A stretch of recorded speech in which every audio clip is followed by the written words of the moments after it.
आळंदीपासून पंढरपूरला वारी निघाली. विठू नामाचा गजर करत भक्तिभावानं सगळे वारकरी चालत होते. एका वारकऱ्याचं लक्ष रस्त्याच्या कडेला गेलं तर एक वयोवृद्ध वारकरी तापानं फणफणत होता. तो वारकरी त्या वारकऱ्याच्या जवळ गेला. बाबा गावकंच विचारपूस केली. मग काय, त्या वारकऱ्याला घेऊन दवाखान्यात गेला.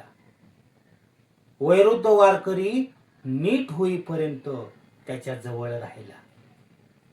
10-15 दिवस त्याच्यातच गेलं. त्याचे बाकीचे वारकरी म्हणाले, यंदा वारी चुकली आहे तुझी. तर हा वारकरी त्यांना म्हणाला, फक्त पायी चालणं म्हणजे वारी नाही, तर कुणाची तरी सेवा करणं ही सुद्धा पांडुरंगाचीच वारी आहे.